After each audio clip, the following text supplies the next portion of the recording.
an option. I need a hand, please. At least one hand to start it. Then we have two, then we have three. Come on.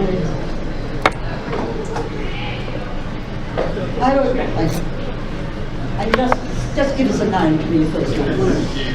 It's on. No, it's not quite right yet.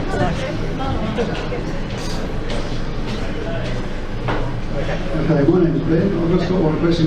They say that who's going to pay for it, and it'll be our kids who pay for the debts of President Day, etc. But the height of the GFC, we could find billions and billions of dollars to rain down on the economy to sort of like save everybody's bacon. So what's actually the truth about that? Well, I mean, who's going to pay for what? Speaking to it. I mean, if you're talking about paying for the UBI, I mean, I put up a proposal that it actually wouldn't cost very much because we're actually doing it in an area where we're already spending far too much money on administration and various other sorts of costs that relate to it.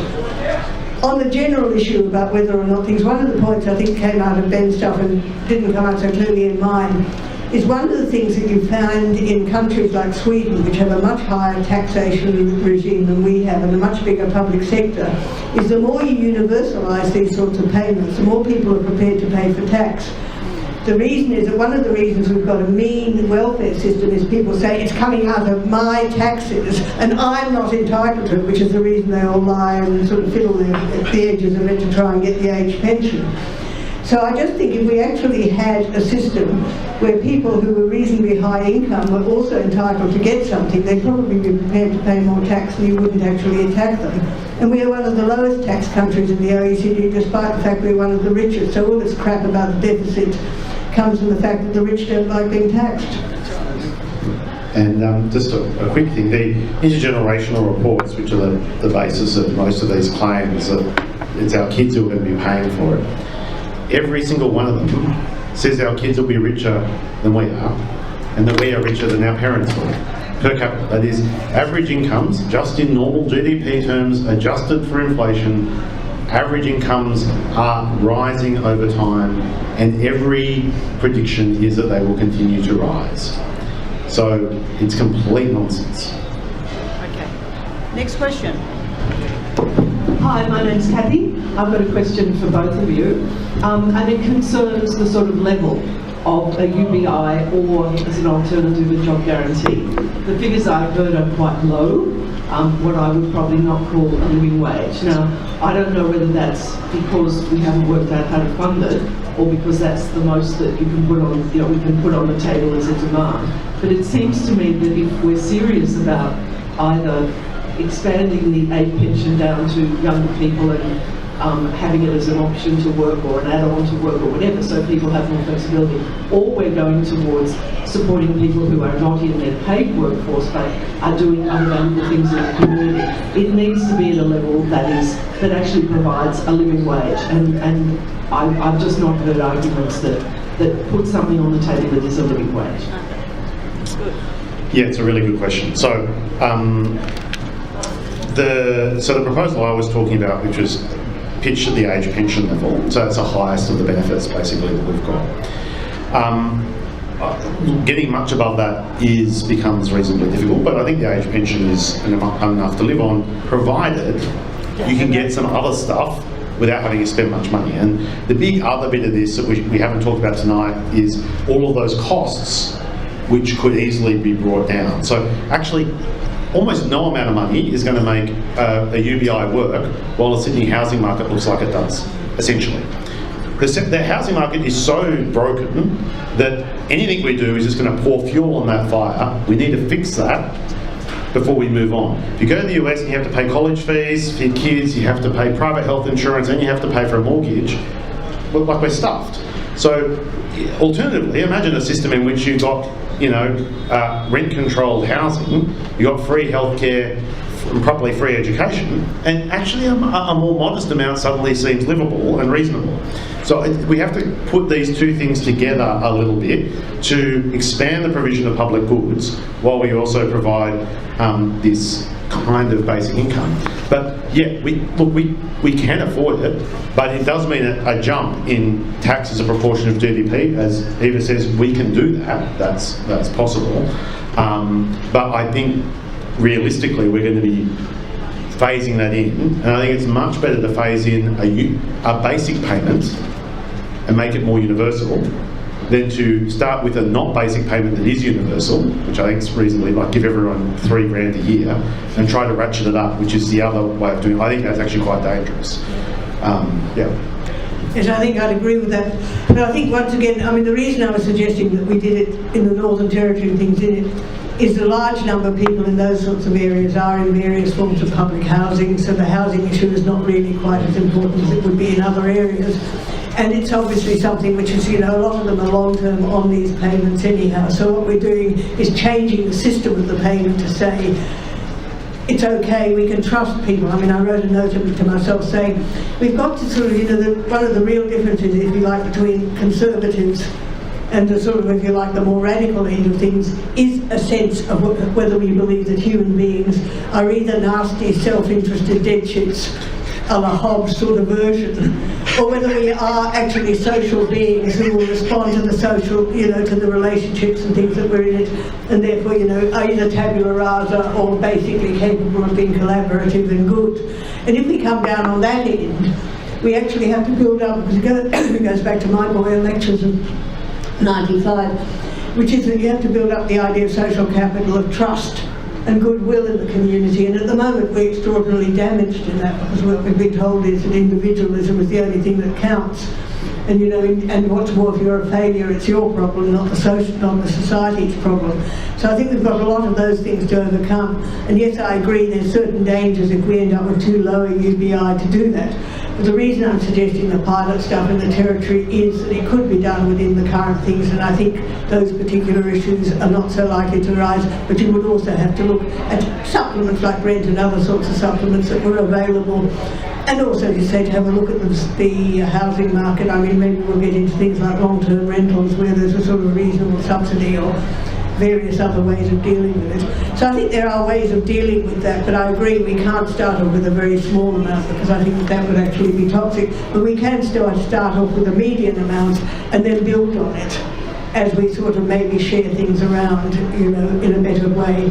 But it does involve us engaging people who at the moment feel that they are, you know, the only, not the lifters in the community, that they're carrying the entire weight for the community, that the more we leave them out and the more we punish them by saying, you know, you're not entitled to any sort of government things. I mean, you even have suggestions they should be charged for using public schools. I keep suggesting we should turn up with your tax return when you turn up, you know, to pay your bus fare, so that we can actually calculate how much you should put in your bus fare if you're really going to get into that. But there's a lot of that bit of discussion around, and I just think we've got to actually stop it. Okay, next question. Surely. I've got one myself, Yes. so it's Peter, and this is going back to the New Start. We've had years now of this situation where it's hopeless, and everybody, even the employers, are saying it's bad. Why, you know, in your own engagement with policymakers, why is it that, and who is it, you know, who's really putting their foot down and absolutely refusing to shift on this issue? The public. Yeah, look, I think there are absolutely no votes in it.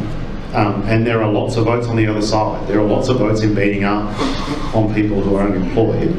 And the way we've framed this discussion, because we have created this payment as a super stigmatised way of doing things, I think that shows the power of how that structure works. You can have absolutely everybody who's ever looked at the issue realise it's stupid, and you still don't get policy change. So we need to change the politics. We don't need to win an empirical argument. I think the only way we change the politics is by creating different solidarities that lead a lot more people to see it as in their interests and as them being the people affected. This can't be a charity act. It can't be we're giving money to someone else. This has to be something that we've got skin in the game in, I reckon, to win.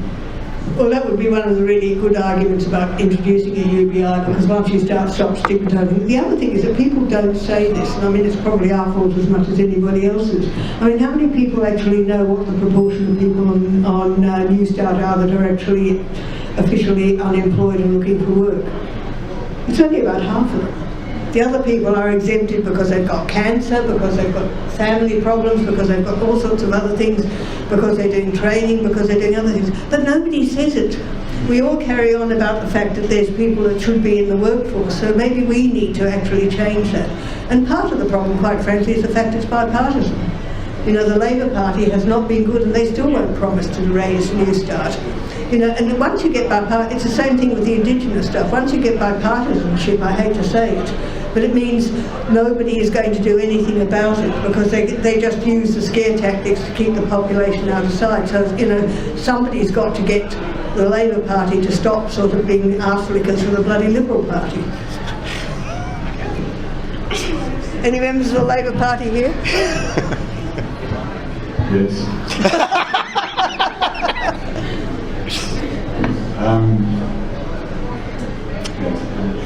I am having trouble getting the thoughts together. I want to get you to comment, and you're sort of leading into it, about the structure of the budget. And I mean, that's the sort of thing that's impacting on the Labour Party. In which way? Do you want to explain? How is the budget going to have to be changed to enable us to have them? How do we pay for it? The attitude, the political approach to the budget and so on. I just think the Labour Party has got to stop being scared stiff of putting up ideas and allowing itself to be sort of pushed away. Unless, you know, we do not have a budget problem. We have a problem that nobody's prepared to raise taxes. That's a problem we have, including the Labour Party. They're using scare tactics, and I'm sorry, at some stage or other, they have to actually stand on it. But the trouble is that we've got two major parties, and this is our real problem, and I don't know how we solve that one, that basically the electorate doesn't trust, and with good reason, because they do not see. This is voters, this is not just the Hansonites, this is across the board. If you look at them, I'm a sociologist, I look at a lot of those things there. The level of trust in government and politicians on the major parties is going down rapidly and has been for a long time. You've got to be able to look as though you care about what people care about. Banging on interminably about jobs and growth, banging on interminably about the economy, which the Labour Party is just as guilty, and it needs to get rid of bloody Jenny Macklin. I hate to say it, but she's a disaster. You know, even if she happens to be a woman, this is a very good reason for actually not supporting women just because they're women. Because she has stuffed up the social welfare side and the social side, the Indigenous stuff and other things for a decade plus now. And you know, somebody needs to actually say, if the Labour Party is going to build trust, it has to look as though it cares about more than the bloody Liberal Party. It doesn't care just about jobs and growth, it's actually concerned about community and society. And they'd actually maybe build up some trust if they took that angle. My name is Peter. On this question, it's obviously a political question here, and I was wondering what your thoughts, both of you, what your thoughts are of the possibilities of organising people from below, whether we're talking about people on welfare such as New Start, or we're talking about young people who are finding it very difficult to get secure housing. Now, you know, generally it's said that it's notoriously difficult for these people to organise or to be organised into a political movement. But is there any possibilities of that, do you think?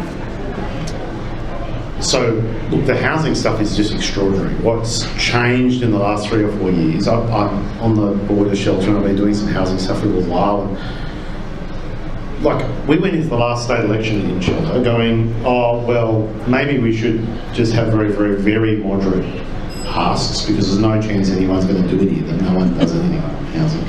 And we know, oh, look, we'll be a bit bolshy, we'll do bolder things. And then half of them started to happen. And even the Liberal government was going, yeah, look, we need to start talking about this. I was involved in campaigns with the Greens around the inner city, around Newtown and Balmain, where I was shocked by, like, we started campaigning on housing and like we were talking about rent capping, we were you know, talking about getting rid of no grounds eviction, and we were so door knocking, and homeowners who are like in their 50s and 60s going, yeah, absolutely we need to do this, my kids can't afford to live anywhere near here. the number of people who got enthusiastic about the campaign, who joined the campaign on it, was extraordinary. I think there is an absolute groundswell. The tenants union campaign that's now just been launched on getting rid of no grounds eviction. Encourage anyone to go look up the tenants union. They are fantastic. There is, I think, a real opportunity to start doing this. It has real traction and gets lots of people involved. It is partly an organisation issue, but I think there's lots of opportunities for how to do that. And I think one of the reasons it's working, and I'll be slightly less PC now and just say, obviously we can rise from below and it's wonderful and everything works like that, is that there is a merging and cross-class coalition. And that actually most of the folk that we're seeing getting most outraged about it, most organised about it, are middle class. They're probably going to own a home by the time they're 50. But they face very insecure circumstances at the moment. And it's 10 years off before they're going to be in secure circumstances. And those guys generally are pretty well organised and pretty educated about how to do this stuff. And they have common interests at the moment with a much broader and much more disadvantaged group of people who are in very tenuous housing circumstances. And uniting that coalition and making sure it stays united and middle class guys don't just get bored out with something else that leaves the other guys behind, I think is really crucial to the future of housing in this country. If we can keep that coalition united, those sorts of cross-class coalitions, they win. And I think we're close to being able to do that. And at the moment, the entire debate is framed in a good way to enable that to happen. So I am hopeful, but I think that's how it gets won, is by the 28-year-old and 29-year-old workers who are on 80 grand a year, not doing too badly, being as pissed off as people who are in reasonably precarious and marginalised work have exactly the same interest. I agree, you probably get somewhere with housing because you can actually look at some of the solutions. But one of the big things that we don't have about housing is a real increase in social housing and a real increase in the funding for social housing. We can fiddle around the edges, but it's not going to do much about high rent areas and high cost areas in the middle of Sydney. And I mean, that's part of the fact that we've actually trashed the idea of a public sector and public housing and social housing as anything that's actually worthwhile. I would tend to take a different view. I actually think one of the problems of the left is it's been organising itself out of existence for the last few years. It's a bit like the Occupy movement. It spent so long talking about how it was going to do things that actually by the time they emerged it was all gone, the issues had disappeared. And I think a lot of the left and people like Change.org and people like that, they think if they do something online it's going to happen. They think if they turn up at a demonstration it's going to happen. It's all about organising. You've got all of this, the Centre for Australian Progress running extremely expensive courses on how to organise. But organise for what? I said, for what? And they say change. What change? Oh, that's up to them. And you say, yeah, but the real problem that we've got at the moment is apart from the Australia Institute, there's very few people on the left producing alternatives. And if you want people to do, the other thing that I think that we've got at the moment that comes through as well as a distrust, and particularly with young people, I'd be interested in their opinion of the younger ones in the audience, is a deep sense that it's too hard to really change the system. The one thing that we took into the 60s and 70s when we were really part of a big change movement was for all of the things that were wrong in those times, we actually believed optimistically we were capable of changing the world, and we went out and we did it. We were quite effective during the 60s and 70s. We started tapering off in the 80s because, then neoliberalism came and ran that over. But at the moment when you talk to younger people about looking at some sort of overarching change and connecting the dots and producing something which actually makes sense of the whole thing together, they go back to just fighting the individual little bits of battles because they do not have the optimism necessary to feel that big change is possible. They've grown up under neoliberalism, which has somehow rather squashed out of their brain the possibilities apart from overthrowing capitalism, which I don't think is awfully likely in the short term. I mean, you've still got the Trots being very optimistic about the end of capitalism. All four of them. or for, no, there's a few more than that. But what I think we need to do is to be able to look at a range of debates around the progressive side of politics about how we change and how we put back the idea of a public or community sector, how we get away from the fact that the only people that can provide services is the private sector. We have to decommercialise a lot of these debates so that we can actually talk about concepts like the public good and the common good and things like that, which have completely lost our agenda. But unless we can provide some sort of optimist viewpoint, I've turned into a Leninist, I've decided, never mind apologising about it. And I'm not going to, because I think from my experience over many decades is you need the vision thing, you need the utopian vision, because otherwise people give up and fix the little bits. And that's what we've got at the moment. There's lots of people having a demo or writing a petition or something about a bit of this and a bit of that. And you say, okay, connect it up. How does it all connect up? You know, we need a big public sector. And they go, oh no, that's too hard. And I think we need to actually start going back to some basics and come up with some utopian ideas. There's a nice quote, I'll misquote a slightly shorter version by Oscar Wilde, which says, utopia is the next island to the one you've just landed on. And I think that actually describes what you need, is that optimism, that A, you keep going forward, and B, it's out there. We don't know what the answers are, the Trots don't have it either, but we do know there are answers out there. If you don't think there's answers out there, you'll go and get pissed down the pub after you stuck something else on change.org. Any other? Yeah, well, I've got an answer. I mean, we can't even organise biplanes in this town because no one actually has the impetus to get up and do it. Sorry? We can't even organise biplanes in this town because no one has the impetus to get up and do it. I mean, even the ones we roll out get rolled back by the right-wing idiots that are in power at the moment. You can't talk about WestConnex because it's now almost illegal. You know, you get arrested for getting in the way of that project.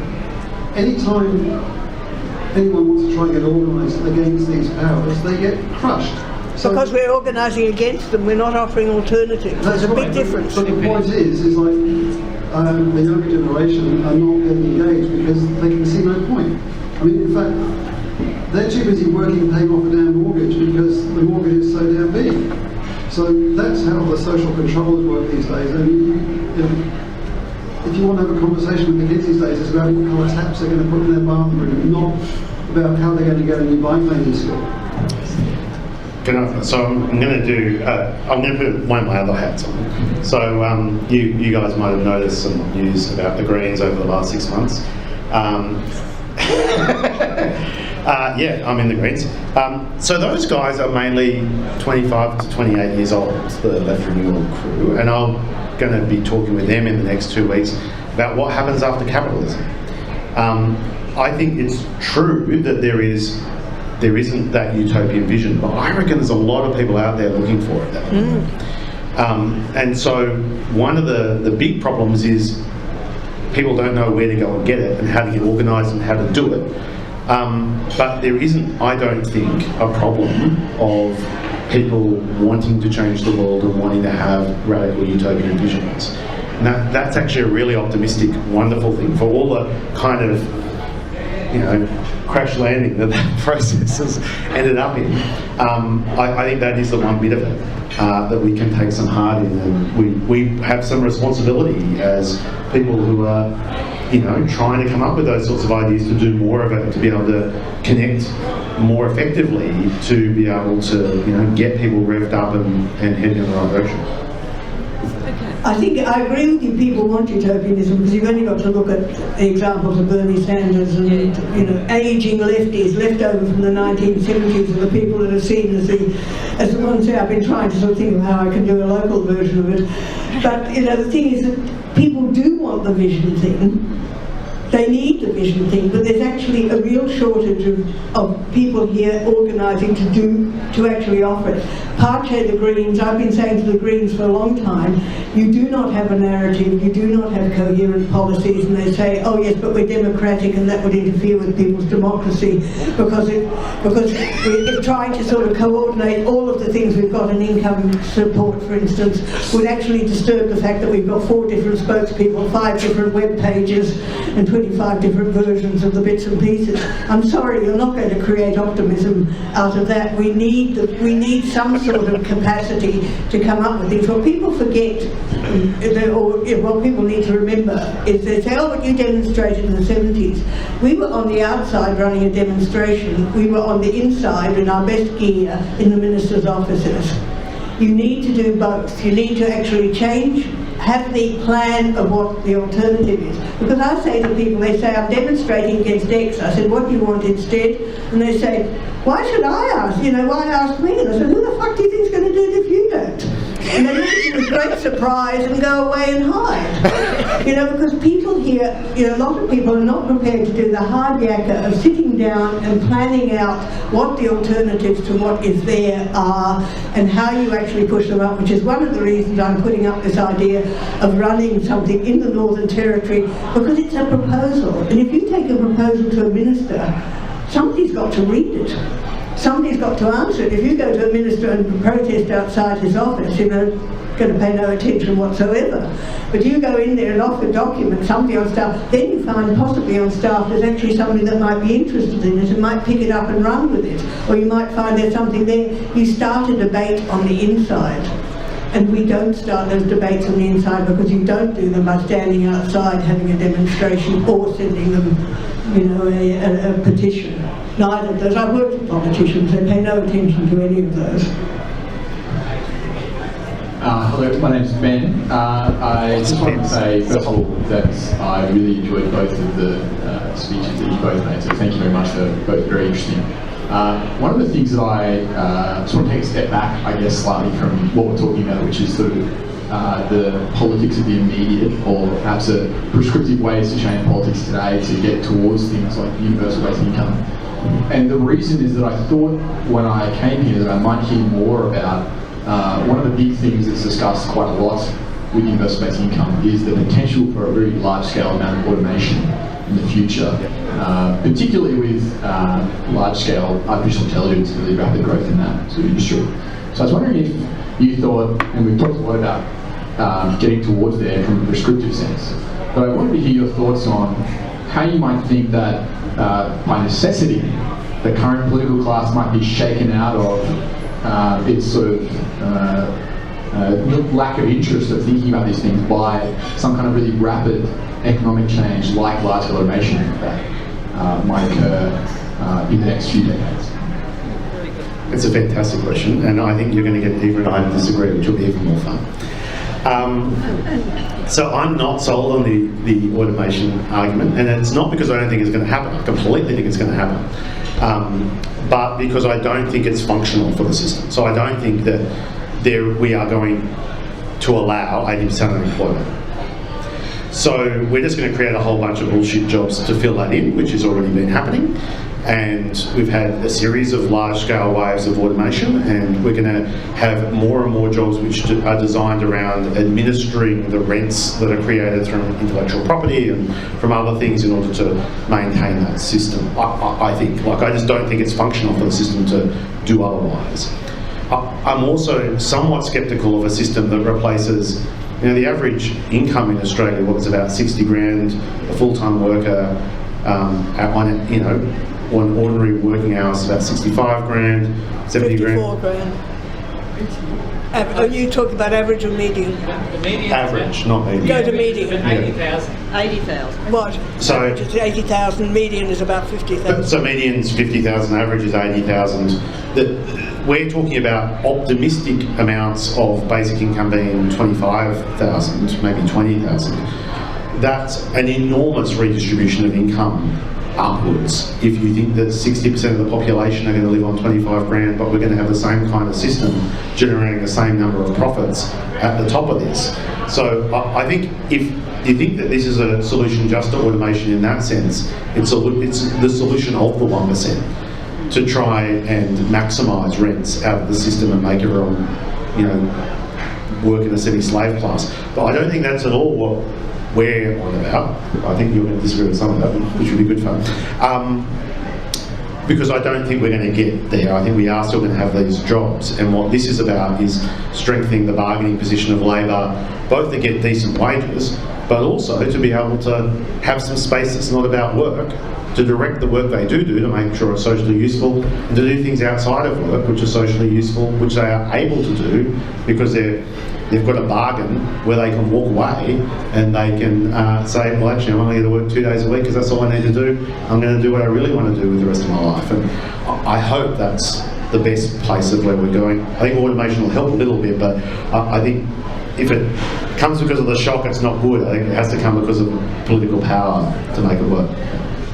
I think I agree with the end bit of that, but I think that the point, I think jobs will start disappearing, and I think they will start disappearing fairly fast, because they'll start disappearing when people didn't think they were going to disappear, like lawyers and economists, hopefully. Never mind. Sorry.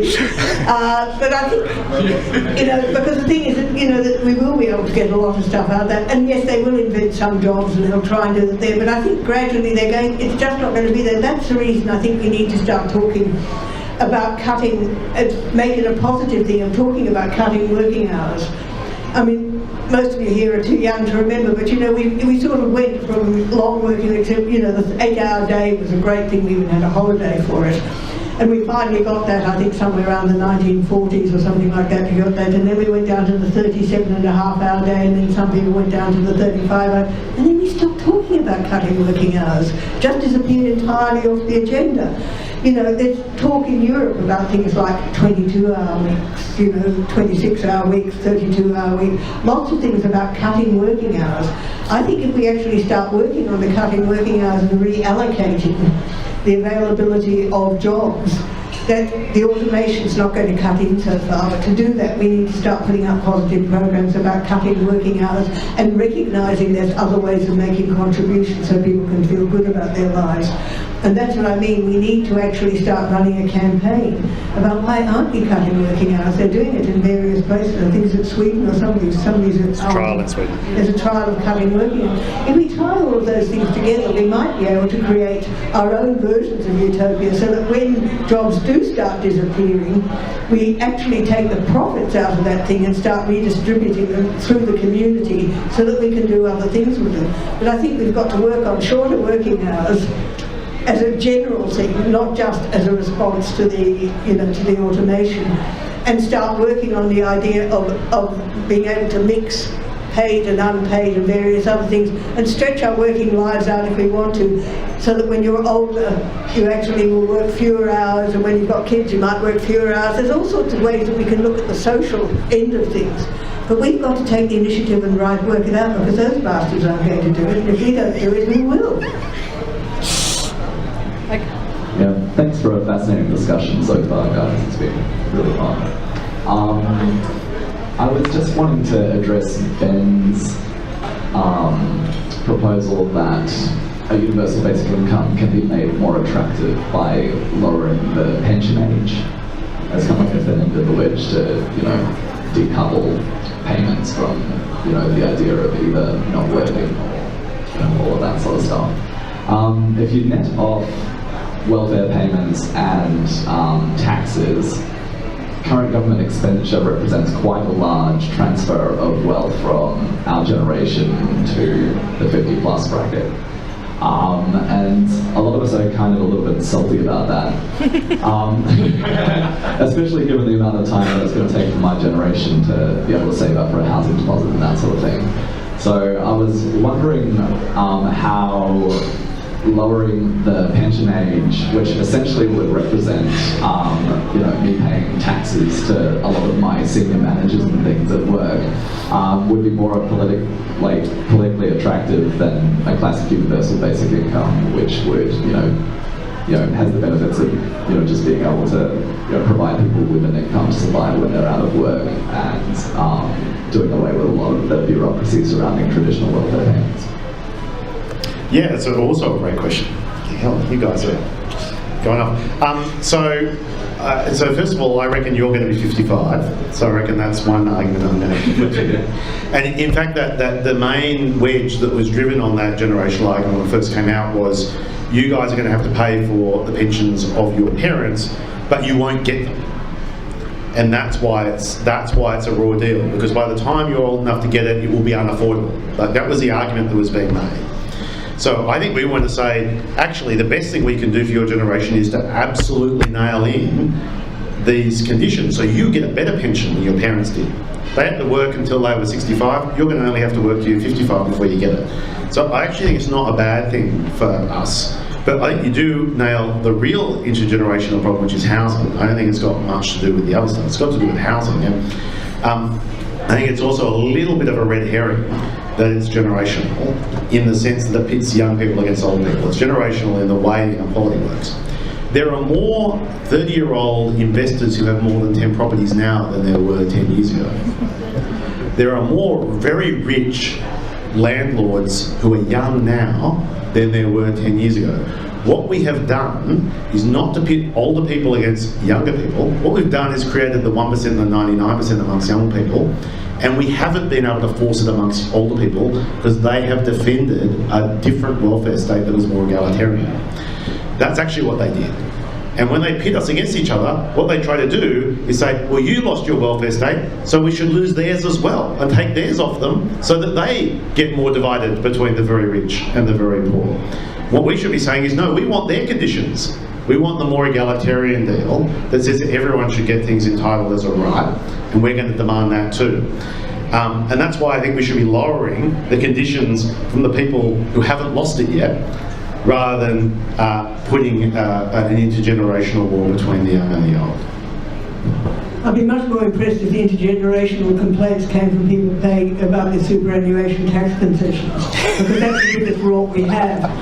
You know, that's far bigger than the age pension in terms of things like that. It now costs as much as the age pension or slightly more to actually do that, and the money goes to the 1% or maybe the 5% at the top. So I just think, you know, that they're creating a sort of fake thing. And a lot of you will inherit your parents' place, and you've had those fewer children, birth rates went down, so you're probably going to do quite all right out of the fact you just have to pop your parents off earlier, make sure we're not too healthy, maybe you can organise that. But I mean, I'm serious about the fact that we need to obviously do things, and it also is a Sydney problem because, you know, prices are falling in Port Perth and Hobart or whatever it is. So I just think we need to actually deal with that sort of in a way. But I think the point about it is we've always had a pay-as-you-go welfare system as opposed to a contributory one. We shoved the superannuation thing in as a way of countering that, and all we're doing is redistributing to the rich, you know, away from the poor. And I just think what we need to do is to try and sort of work out some way of making sure that people do get the appropriate services and do get the appropriate access to retirement income and various other things, but to make sure that the services and things are there, and to make sure that it, you know, that retirement is not seen as, you know, your right to have an annual trip overseas and, you know, and an extraordinary large amount of money in the bank. Because, you know, there's a sort of fake assumption about retirement which most people are not going to get nowhere near. And I just think we've got to stop playing around with that sort of crap. Okay, Kathy again. This is a different question. Some people here probably watched Q&A on Monday night. I personally, having just come back from America, found it one of the most depressing Q&As I'd ever seen. I thought the standard of debate was horrific.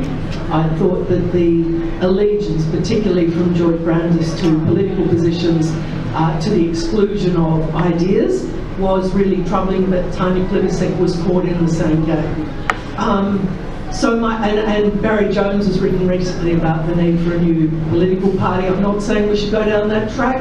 I'm simply saying there is discussion out there. Frankly, none of the existing political parties seem to be appealing sufficiently to young people who see through some of the games that people were prepared to play maybe 30 years ago, or maybe it's changed. What are we going to do? I mean, this is a great discussion, but we couldn't actually have had this discussion or had it on Q&A if there'd been a couple of real live politicians in the room.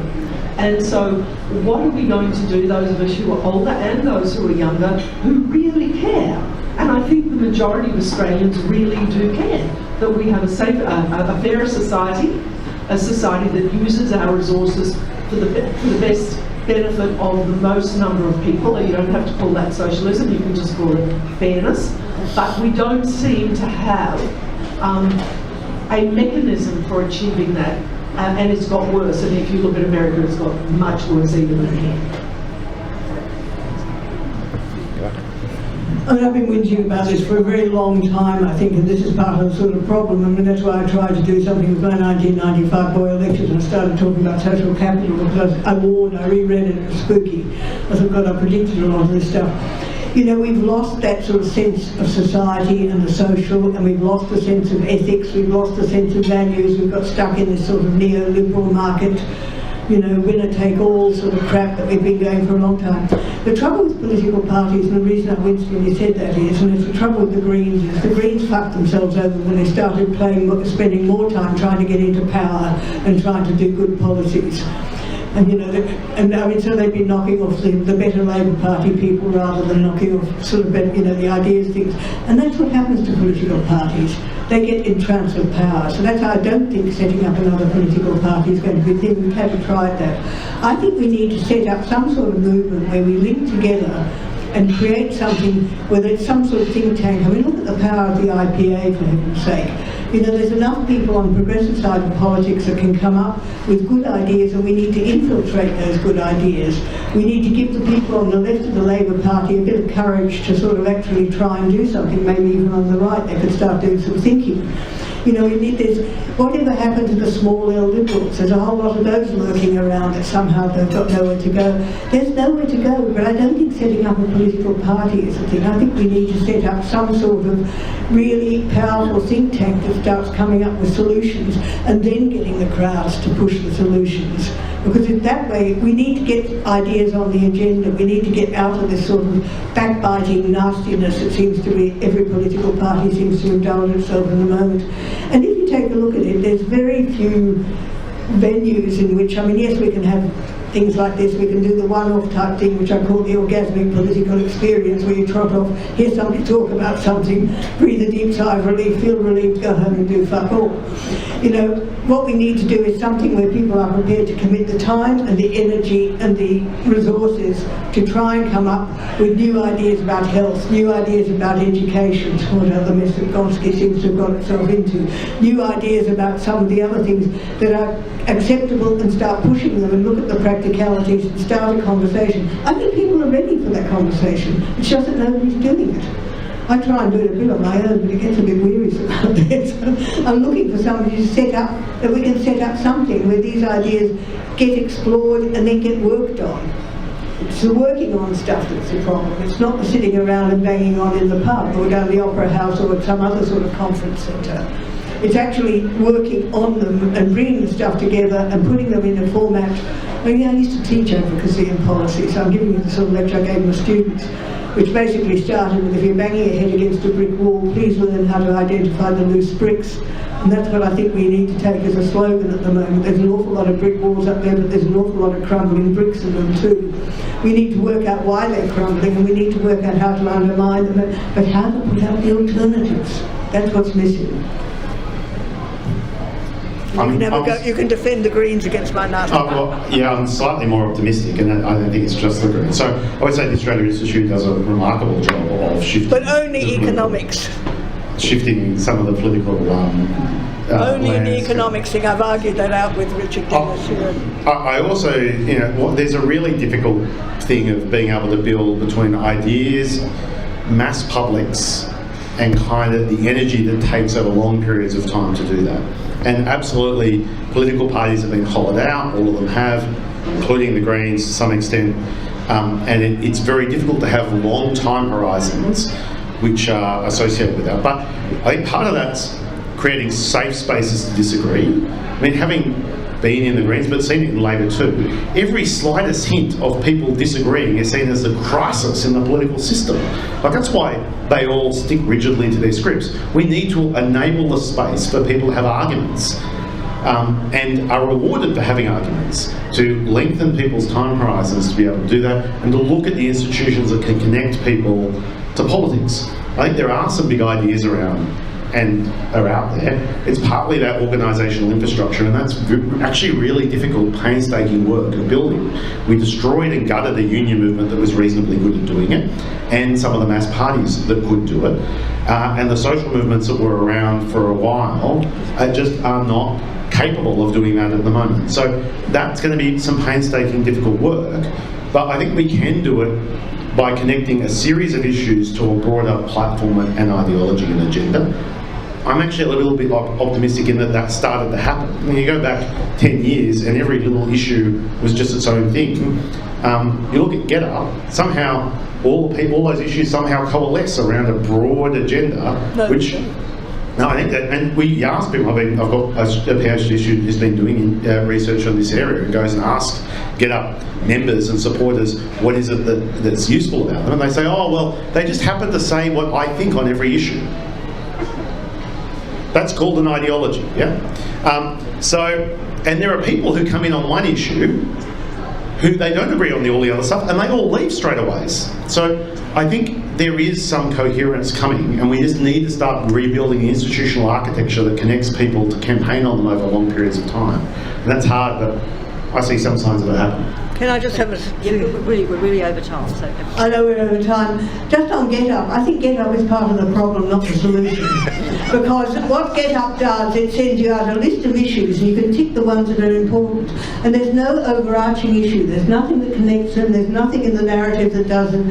And I've actually had conversations with them about putting up good policies which connect up some of the issues so that it makes a coherent sense. And they're happy just banging on about the individual bits. And I just think that reinforces the fragmentation because they don't hang together. They're not organised according to anything like portfolios. They're not organised according to anything like an overarching narrative which connects them together about looking at the public versus the private. They're not interested in that. They just want to get up and get out and make big noises about things, and that's a problem.